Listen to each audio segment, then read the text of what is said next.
말씀 보시겠습니다. 하나님 말씀은 레위기서입니다. 레위기 22장 26절에서 33절 말씀입니다.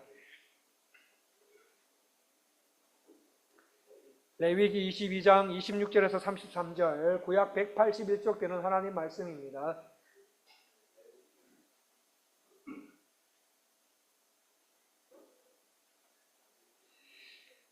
레위기 22장 26절에서 33절 말씀입니다. 우리 다 찾으셨다면 몸이 불편하지 않으신 성도님들께서는 다 일어나셔서 하나님 말씀을 봉독하시겠습니다. 레위기 22장 26절에서 32절까지는 교독하시고 33절은 합독하시겠습니다. 22절입니다. 여호와께서 모세에게 말씀하여 이르시되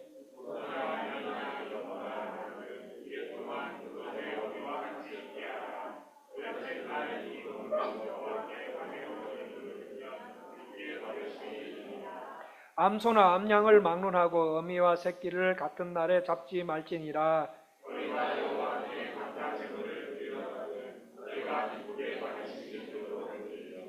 그 제물은 그날에 먹고 이튿날까지 두지 말라. 나는 여호와이니라. 너희는 내 성호를 속되게 하지 말라. 나는 이스라엘 자손 중에서 거룩하게 함을 받을 것이니라. 나는 너희를 거룩하게 하는 여호와요 너희의 하나님이 되려고 너희를 애굽 땅에서 인도하여 낸 자니 나는 여호와이니라. 이는 주의 말씀입니다. 착석하십시오. 오늘 저와 성도님들께서 읽으신 본문은 감사제에 대해서 말하고 있습니다. 이 감사의 제사는 어떻게 드리며 생활해야 되는지 우리 세 가지로 알아보고 우리 신앙에 적용하시기를 원합니다. 첫 번째, 이 감사제는 어떤 제사라고 말합니까? 감사제는 희생이 따르는 제사다. 희생이 따르는 제사다라고 말하고 있습니다. 29절 상반절 말씀을 보시면 너희가 여호와께 감사제물을 드리려거든. 우리가 가지고 있는 성경은 이렇게 말합니다. 그러나 히브리어 성경으로 보면은 이렇게 나옵니다. 감사제사로 희생을 드릴 때 이렇게 시작합니다. 감사제사로 희생을 드릴 때, 감사제사를 드릴 때는 뭐가 필요하다는 말입니까? 희생이 필요하다. 감사는 희생과 헌신이 필요하다 이 말입니다. 저와 성도님들의 입에서 하나님 감사합니다 라는 이 말이 나오기 위해서는 이 땅에서 희생과 헌신의 삶을 살아야 된다.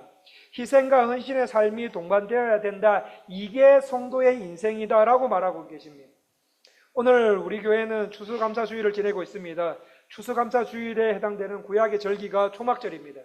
이 초막절은 6월절, 7.7절과 함께 이스라엘의 3대 절기 중에 하나입니다. 또 초막절은 한 해 동안 열심히 피땀 흘려 갖고 온 곡식들을 거두어 드리고 보관하는 절기라고 해서 수장절이라고도 합니다. 이스라엘이 가나안에 정착하고 난 후로부터 농사를 짓게 되는데 이 한 해 동안 이 가나안 땅에서 피땀 흘려 지은 곡식들을 거두는 수장절이 되면 이 수장절에 이스라엘 사람들이 반드시 하는 일이 두 가지가 있습니다. 그 첫 번째는 하나님께서 자신들을 위해 베푸신 구원의 역사를 회상하며 하나님께 감사하는 일, 요거 했고요. 두 번째는 한 해 동안 하나님께서 나 자신과 우리 가정, 내가 속한 공동체를 통해 이루어 주신 모든 것들을 생각하며 하나님께 감사하는 일을 했습니다. 그런데 이 수장절, 이 초막절에 행한 제사에는 뭐가 반드시 필요했는가 하면 희생이 필요했습니다. 희생. 이 감사제가 성립되기 위해서는 첫 번째 제물의 희생이 필요했습니다. 죽여야 됐어요. 그래서 희생당해야 됐어요. 제물의 희생이 첫 번째로 필요했고 두 번째는 제물과 곡식을 바치는 사람의 헌신이 필요했습니다. 그래야지 감사제가 이루어질 수가 있었던 것이었습니다. 감사제를 드리기 위해서 바쳐진 제물이 죽어가는 모습은 하나님과 우리 사이에 화목을 위해서 기꺼이 죽으신 예수 그리스도를 예표했습니다. 이스라엘이 애굽에서 종살이를 하다가 완전히 이제 풀려날 때쯤 돼서 하나님께서 10가지 재앙을 애굽에게 내립니다. 자, 피 재앙, 그 다음에 뭡니까? 개구리 재앙, 그 다음에 이런 식으로 쭉 나가다가 마지막에 어린 양의 죽음이 나타납니다. 어린 양의 이 이스라엘 백성들은 문 인방에 발라져 있는 어린 양의 피 때문에 죽음의 자리에서 살아나게 됩니다. 이게 유월절입니다. 이 어린 양의 희생의 피로 이스라엘 백성들이 애굽의 종살이에서 벗어난 것은 바로 어린 양 예수 그리스도의 죽음을 통해 죄와 사단의 지배에서 완전히 우리가 벗어나 하나님 나라로 들어가게 될 것이라는 것을 바라보게 하셨던 것이었습니다. 그래서 그 구원의 은혜가 예수님을 통해 성취될 때까지 하나님께서는 구약의 제사 제도를 통하여서 이스라엘 백성들에게 구속의 사실을 생각나게 하시고 멀리 있는 그 구원, 멀리 있지만 가까이에 있는 구원, 내가 받을 구원을 바라보게 하셨다는 것입니다. 성도님들, 이제까지 하나님께서 성도님들께 베풀어 주신 은혜를 한번 생각해 보시겠습니까? 한때 하나님과 원수되었던 성도님들이 하나님과 화목을 누리며 살아가고 있는 것, 지금은 하나님과 화목을 누리며 살아가고 있는 것, 그건 누구 때문입니까? 성도님들께서 기도하실 때 하나님께서 성도님들 가까이에 오셔서 내가 네 기도를 듣는다, 내가 네 기도를 들으면서 듣는다, 그래서 성도님들의 기도를 귀담아 들으시게 된 것은 누구 때문이며 무엇 때문입니까? 모두 다 우리와 하나님 사이의 화목을 위해 예수 그리스도 자신을 드리는 희생과 헌신이 있었기 때문 아닙니까? 이 예수님의 헌신과 희생으로 구원받은 성도님들은 뭐 해야 됩니까? 나를 구원해 주신 하나님께 감사하셔야 됩니다. 불의한 나를 그리스도의 죽음 때문에 어렵게 여기셔서 하나님의 자녀로 받아주셨습니다. 그뿐 아니라 하나님의 자녀인 우리에게 하나님께서 지난 한 해 동안 어떻게 하셨습니까? 지난 한 해 동안도 시시때때로 은혜를 베풀어 주시면서 이 땅을 살아가게 하셨습니다. 성도님들, 올 한 해 어떻게 사셨습니까? 원래 제가 이제 성도님들을 많이 만났는데, 성도님들을 만나면서 제일 많이 들었던 말이 깨레따로가 점점 살기 어려워져 가는 도시가 되어가고 있다. 앞날이 걱정이다. 가족 경제가 예전 같지 않다. 깨레따로에 사는 한인들이 다른 곳으로 빠져나가고 있으므로 우리 교회 성도 수도 줄어들 것이다. 이런 말을 많이 들었습니다. 그리고 올해 우리 교회에 아프신 분들이 많으셨습니다. 또 기쁜 일도 있었지만 각종 어려움에 시달리며 걱정하시는 분들이 계셨고, 각종 번민함 속에 한 발만 삐끗하면 바로 인생 나락으로 떨어질 수밖에 없는, 마치 외나무 다리를 건너고 있는 듯한 인생으로 살아가시는 성도님들, 그 누구에게도 말 못할 고민을 혼자 안고 살아계시는 성도님들이 계실 것입니다. 그래서 우리 교회 성도님들로부터 들었던 이야기는 힘들다, 어렵다, 힘들어져 간다, 아프다라는 말이 기쁘다, 좋다라는 말보다 많았습니다. 그런 가운데 성도님들과 같이 식사할 때가 자주 있습니다. 그래서 교제하면서 이제 성도님들이 왜 멕시코에 오시게 되었는지, 이제까지 이곳에서 어떻게 신앙생활을 해오셨는지 그 인생의 여정을 말씀해 주실 때 마음으로 저도 기도합니다. 하나님, 성도님께서 저렇게 힘든 인생의 과정을 지나고 계셨을 때 왜 안 도와주셨습니까? 왜 그때 그 상황 속에서 안 도와주셨습니까? 하나님께서 조금만 도와주셔서 성도님께서 이렇게까지 어렵고 힘든 인생의 여정을 겪지 않으실 것 같은데요 라는 기도가 저절로 나올 때가 있습니다. 그러면서 성도님들의 이야기를 계속 들어보면 과거의 삶과 지금까지 살아온 삶은 고난과 고통과 아픔, 각종 어려움을 경험하며 살았다 하지만, 그리고 지금도 그 어려움에서 크게 벗어난 것도 아니지만, 현재 삶에 대한 성도님들의 하나 같은 고백은 하나님께서 내 인생을 이끌어 주셨어요. 하나님께서 내 인생을 이끌어 주셨고 나는 그 하나님을 잊지 못합니다 라는 거였어요. 이스라엘 민족이 40년 광야 생활을 하면서 마치고 이제 곧 가나안 땅에 들어가기 전에 하나님께서 이스라엘 백성들에게 신신당부한 게 있습니다. 이스라엘아, 내가 택한 이스라엘아, 내가 사랑하는 이스라엘아, 내가 출애굽에서 너희를 구원한 이스라엘아, 너희들이 가나안 땅에 들어가더라도 절대로 나 하나님을 잊지 말고 기억해라. 너희가 그 땅에 들어가서 살다 보면 반드시 나 하나님 여호와를 찾게 될 일이 생길 거다. 그때 너희는 마음을 다하고 뜻을 다하여 나 하나님을 찾으면 내가 너희를 만날 것이다. 너희들 가나안 땅에 들어가면 환난 당할 거야. 그때 여호와 하나님께로 돌아와서 나 하나님의 말씀을 듣고 순종해라. 그렇게 하나님께서 가나안 땅에 들어가기 전에 이스라엘 백성들에게 신신당부하시면서 너희들이 가나안 땅에 살면서 가난하고 못 살 때는 하나님만 생각하고 하나님께 엎드려 매달릴 때는 괜찮은데 열심히 일할 그 가운데 그 땅에서 열심히 일하는데 집중한 결과 돈이 이제 좀 들어오고 어렵지만 그래도 근근히 살아가네 라고 느낄 때 무슨 생각하기 쉽습니까?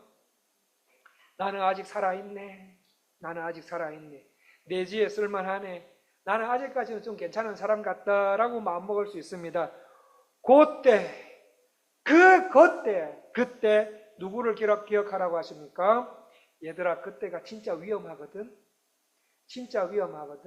내가 좀 살 것 같지? 그때 진짜 위험한데 그때 누구를 기억하라고 하십니까? 내 하나님을 기억하라. 하나님께서 재물로 능력을 너희에게 주셨습니다. 이렇게 말씀하십니다. 또 너희들 입장에서 하나님께서 이 땅에 가라고 하셨어. 하나님께서 가나안 땅에 가라고 하셨어. 기도 응답받고 내가 가나안 땅에 들어간 것이니까 이 땅에 들어오기만 하면은 이제 내 인생 필 거야. 안락함과 행복과 기쁨만 이룰 줄 알았지. 물론 그런 것도 있어. 하지만 환난도 있다. 그 땅에서 아픔도 있고 힘듦도 있어. 그래서 하나님께서 어떤 사람은 나에게 이렇게 말하겠지. 이게 뭐야?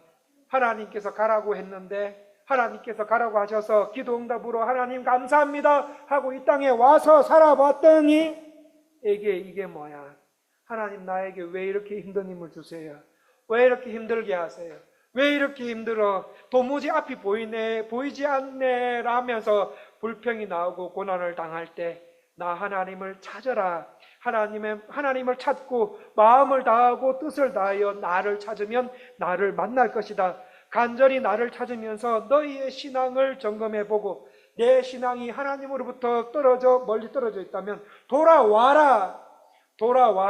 하나님께로 돌아와서 하나님의 말씀을 듣고 순종하는 생활을 해라. 그것이 너희가 환난을 극복하는 거고 신앙을 회복하는 길이다.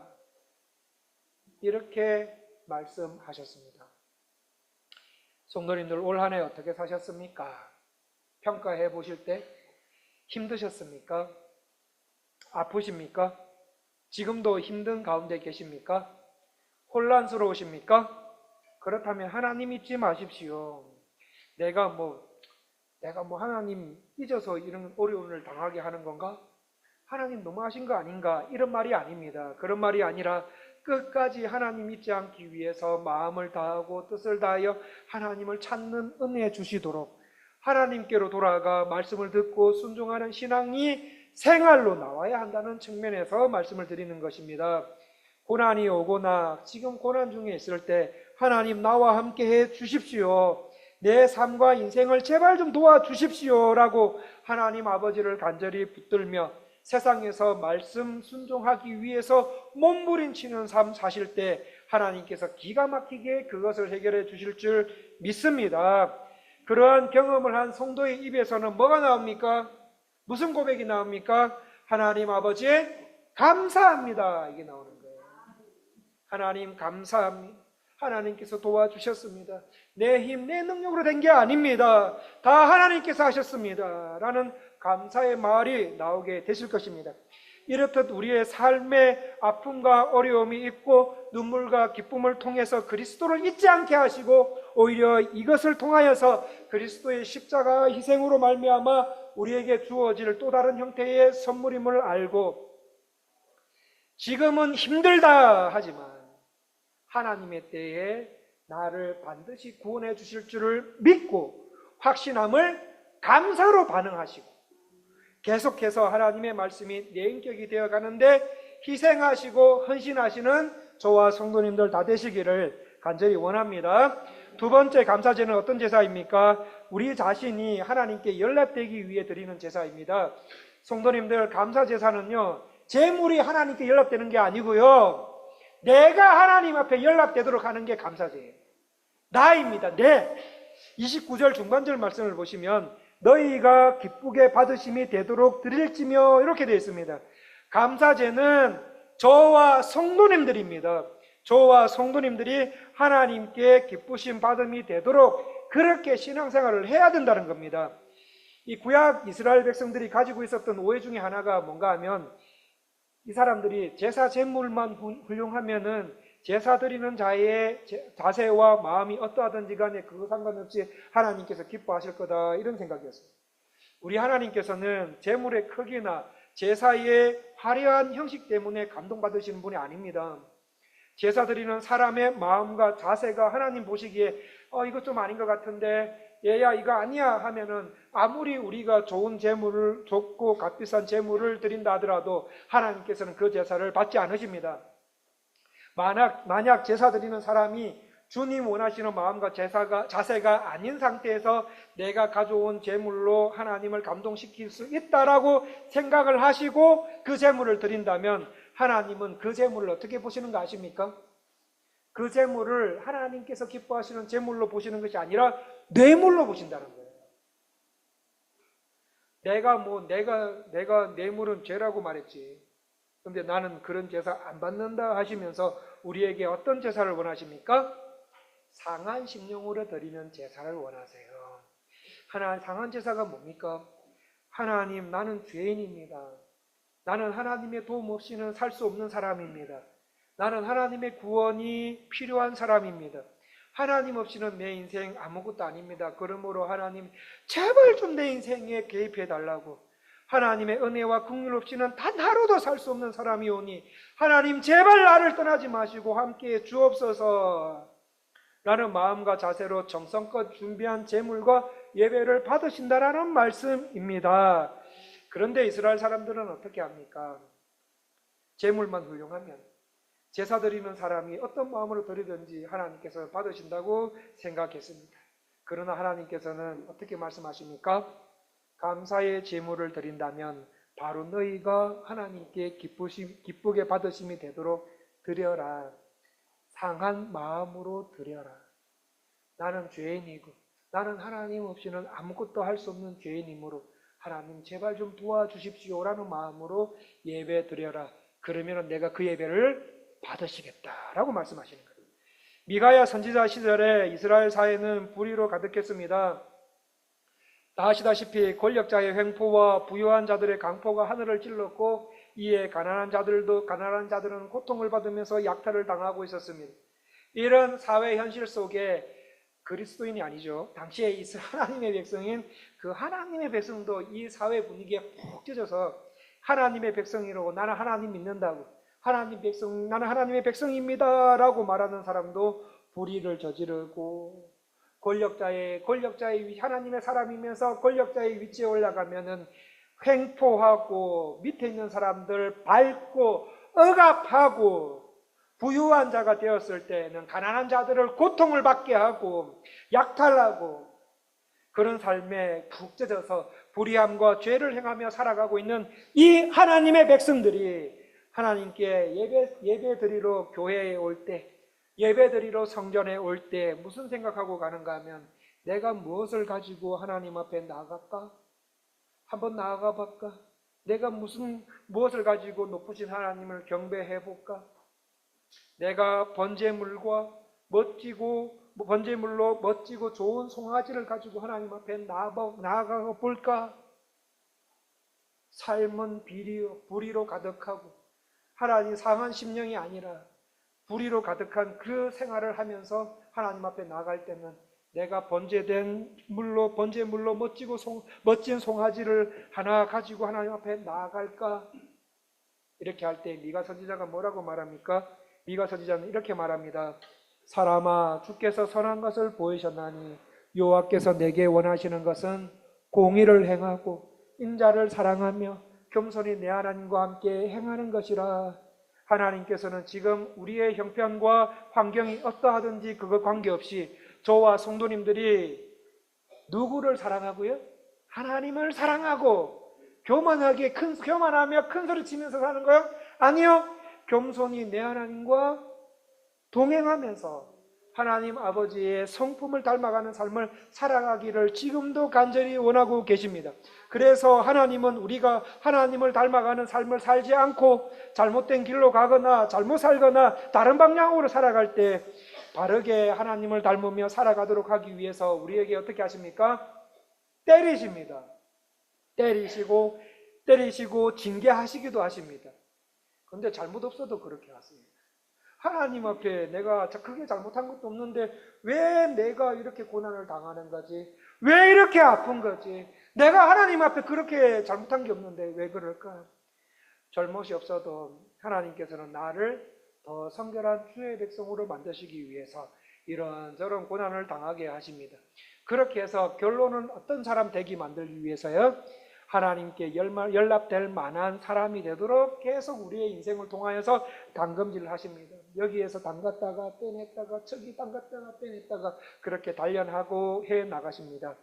왜냐하면 우리가 죄와 불의와 폭력이 난무하는 이 땅에 살면서도 공의를 행하고 하나님을 사랑하며 겸손히 하나님과 동행하는 하나님의 사람이 되어서 하나님께 연락될 만한 사람이 되기를 우리 주님은 우리에게 너무나도 원하시기 때문입니다. 이처럼 그리스도께서는 하나님께 받아들여질 수 없도록 망가져 있는 저와 여러분, 나 같은 죄인들을 하나님의 자녀로 받아들이도록 하기 위해서 아들을 대신 죽이십니다. 우리가 드리는 기도로 많은 열매를 맺게 하기 위해서 예수님께서 십자가를 지셨습니다. 주님은 죄를 범해 멸망으로 갈 수밖에 없는 우리들을 용납하시기 위해서 독생자를 이 세상에 보내어 죽게 하심으로 그리스도 때문에 하나님의 그 큰 사랑 때문에 저와 성도님들은 어떤 사람이 되었습니까? 하나님께 받아들여질 만한 사람이 된 것입니다.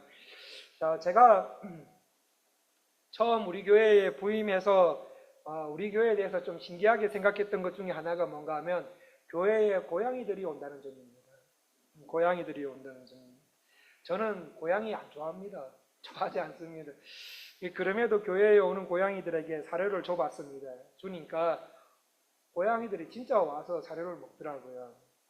그래서 시간이 지나자 고양이들이 좀 귀엽게 느끼지도 해서 고양이들을 야옹아 하면서 야옹이들 부르면서 줬습니다.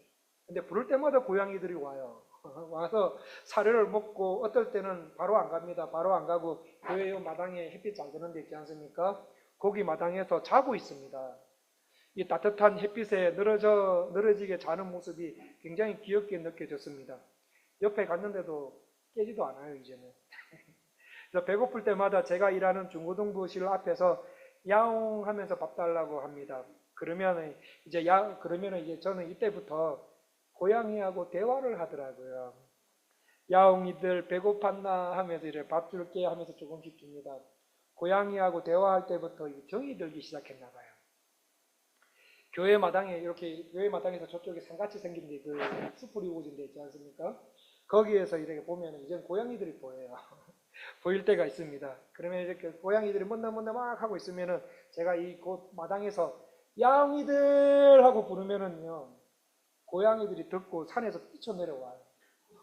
뛰쳐내려와서 제 앞에 옵니다. 신방 갔다 오면은 그 덤블링 밑에 있던 고양이들이 제 눈을 보면서 이렇게 성큼 이렇게 와요. 새벽기도 마치고 일어나려고 하면 제가 새벽기도를 여기 연우가 있는 자리 거기에서 기도를 합니다. 그러면 이제 새벽기도 다 마치고 일어서려고 하면은 그 밑에 고양이가 밑에 있어요. 밑에서 이렇게 보고 있어요. 중고등부실 앞에서 늘어지게 자고 있어요. 있으면은 제가 이제 몰래 가가지고 고양이한테 가가지고 이제 목 주변을 손가락으로 이렇게 긁어줍니다. 긁어주면은 얘가 이렇게 끌다가 보면 얘가 이렇게 뒤집어요. 긁어달라고 이렇게 합니다. 그럼 배를 긁어주면 얘가 또 오른쪽 등을 내밀어요. 오른쪽 등을 이렇게 긁어주면 또 왼쪽 등. 그리고 다리를 잡고 이렇게 우쭈쭈쭈쭈 하면은 고양이 이꼬리가 살짝 올라가는 것이 아이고 편안하다 이런 느낌이에요. 제 느낌이지만. 한 번은 제가 밖에 나갔다가 들어올 때 저 교회 문 앞에 이 교회 문 앞에서 고양이가 이제 소변을 보고 있습니다. 쉬를 하고 있습니다. 근데 고양이가 저를 보더니 이제 반가운데 쉬하는 중이라 올 수도 없어가지고 엉덩이를 이렇게 떨면서 이렇게 어쩔 줄 몰라하는 고양이의 모습을 보면서 제가 사랑스럽게 느껴지더라고요, 고양이가. 그래서 제가 하루는 생각했습니다. 내가 왜 이 고양이를 좋아하고 있냐? 왜 이렇게 사랑스러울까? 예뻐서? 어느 날 인터넷으로 고양이 샵을 구경하게 되었는데 샵에 있는 고양이들에 비해서 우리 교회 고양이들 생각해 보니까요, 비교해 보니까 우리 교회 고양이 야옹이들은 내놓을 수도 없겠더라고요. 그 고양이 샵 안에는 강남에 있는 젊은 여자 같은 고양이들이 많이 보였습니다. 어쩜 그렇게 돈을 많이 들여가지고 미용을 해놨는지. 앙증맞은 옷, 이쁜 옷도 이렇게 고양이한테 입혀놓고 정말 예쁜 고양이들이 많았습니다. 그렇게 예쁜 고양이들이 많은데도 불구하고 우리 야옹이들하고 바꾸고 싶은 마음은 없더라고요. 왜입니까? 이미 야옹이들에게 제 정을 줬기 때문입니다. 사실 여기 교회에 오는 야옹이들은 만지려면은요, 장갑을 껴야 돼요. 장갑을 끼거나, 길고양이기 때문에 장갑을 끼거나 아니면 쓰다듬고 손을 바로 가가지고 깨끗이 씻어야 됩니다. 그런데도 왜 그렇게 예쁠까 생각해 보니까 고양이에게 장점이 있었던 게 아니더라고요. 그게 아니라 야옹이들을 사랑하는 제 마음이 훨씬 더 컸기 때문이었습니다. 이것을 보면서 하나님과 우리의 관계도 그런 건 아닐까. 하나님께서 우리를 사랑하시는 것은 우리에게 장점이 있어서가 아니라 하나님의 넘치는 사랑 때문이었구나. 예수 그리스도의 십자가 때문에 나를 받아주셨구나. 그리스도 때문에 우리가 하나님께 받아들여지게 되었으니 우리는 어떻게 됩니까? 더욱 하나님께 예배 드리는 예배에 합당한 사람이 되어야 되지 않을까. 지금 죽어도 내가 주님께 연락될 만한 사람으로 살아가야 되지 않을까. 성도님들, 추수감사주의를 통해서 다시 한번 되새겨봐야 될 우리의 신앙이 아닐까 생각해 봅니다. 마지막 세 번째로 어떻게 감사제를 드려야 됩니까? 나누는 마음으로 감사제를 드리셔야 되고요. 감사제를 드리고 난 다음에 나누는 마음으로 사셔야 됩니다. 우리 30절 말씀을 다 같이 한번 읽어보고 마무리하도록 하겠습니다. 레위기 22장 30절 말씀, PPT 띄워주십시오. 레위기 22장 30절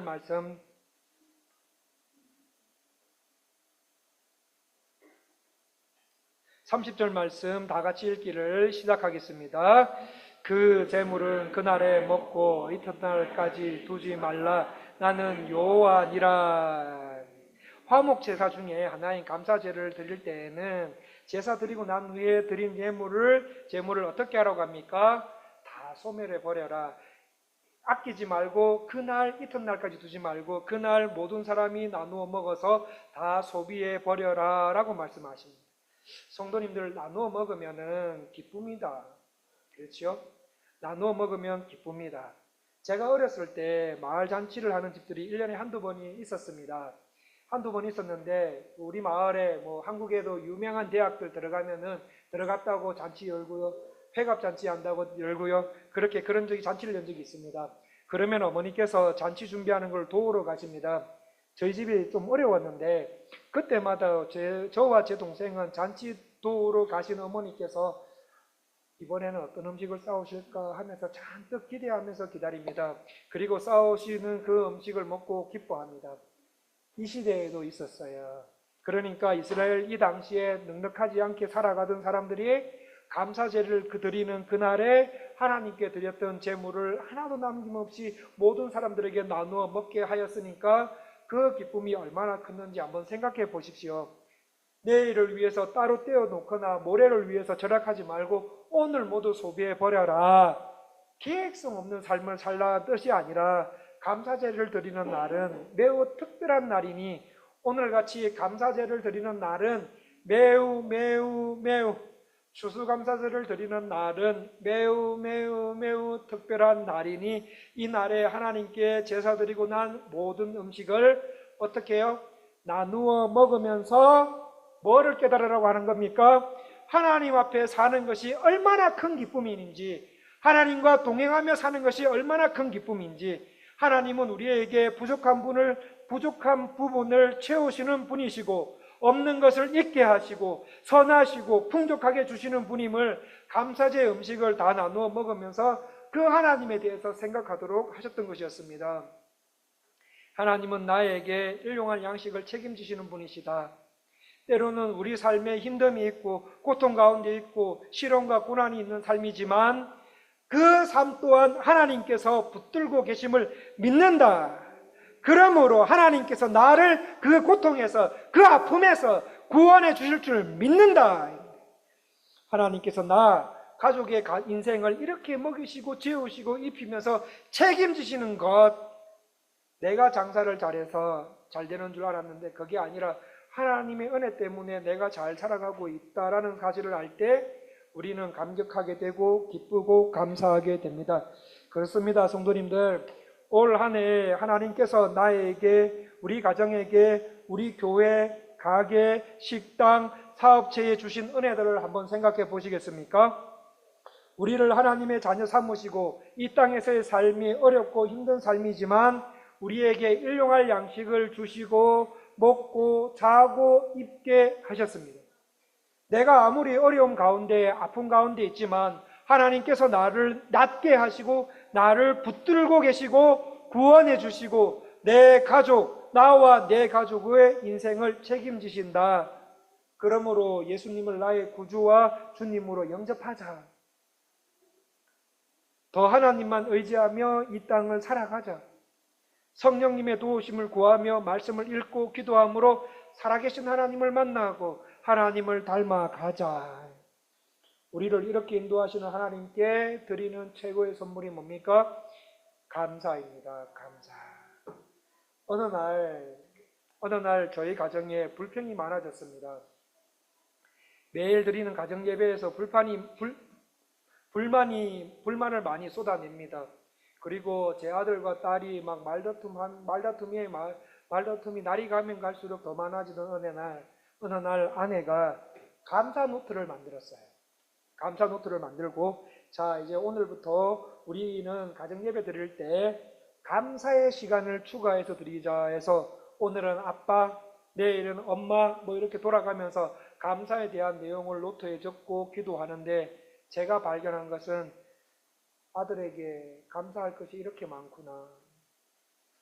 딸에게, 아내에게 감사할 것이 이렇게 많은데 왜 나는 아들에게 불평을 했을까? 왜 딸에게 불평했을까? 하나님께서 우리 가정에게 행하신 일들이 이렇게 많고 감사하는 일들이 이렇게 많은데 불평과 불만의 그늘에 가려워져서 하나님께 감사하는 기쁨을 놓치고 살아가고 있었다는 것을 발견하게 되었습니다. 성도님들, 감사는 나누면 나눌수록 기쁨이 있는데 말입니다. 말씀을 마무리하겠습니다. 오늘은 찬양으로 설교를 마무리했으면 좋겠습니다. 지난주 이제 추수감사 주일 설교 어떻게 해야 되나 하면서 새벽에 기도하고 있는데 방송실에서 이제 이 찬양이 흘러나와서 한번 따라 불러봤습니다. 이 찬양 가사를 생각하면서 기도하기를, 하나님, 이 땅을 살면서 하나님이 나를 버리신 것 같고 나를 실망시킨 일들이 많은 것 같은데 아니었군요. 내 뜻대로 해주셨다면 인생 망할 뻔했습니다. 하나님 어디 계시는데요? 하나님 어디 계세요? 내 힘든 거 안 보이세요? 도와주셔야 되지 않아요? 하고 열심히 기도했지만 도와주지 않는 하나님을 원망한 적도 있었는데 지금 와서 내 삶을 돌아보니 그 어느 것 하나 주의 손길이 안 미친 것이 없습니다. 참 하나님은 신실하신 분이셨습니다. 나는 하나님을 원망했는데 하나님은 변함없이 나를 사랑하고 계셨고 내 인생을 계획해 나가고 계셨습니다. 하나님은 신실하신 분이시라 하나님 나라 갈 때까지 하나님은 나를 버리지 않으시고 나를 이끄실 줄 믿습니다 라는 확신에 하나님께 이 찬양을 드리면서 감사드린 적이 있습니다. 이 시간에 하나님께서 자신을 위해서, 우리 자신들을 위해서 베푸신 구원의 역사를 한번 회상하면서 한 해 동안 하나님께서 나 자신과 우리 가정, 내가 속한 공동체를 통해서 이루어 주신 모든 것들을 한번 생각해 보시면서 하나님께 감사하는 마음으로 하나님 한 번도 나를 다 함께 찬양하시겠습니다.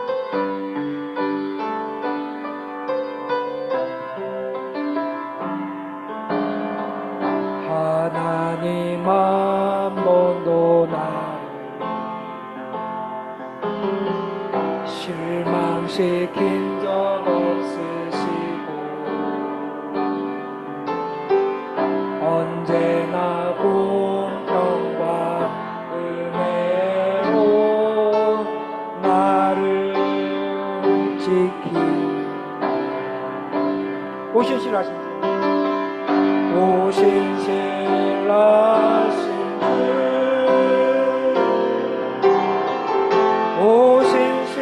오신실하신 내 너를 떠나지도 않으리라 내 너를 버리지도 않으리라 약속하셨던 주님 그 약속을 지키사 이후로도 영원토록 나를 지키시리라 확신 지나온 모든 세월들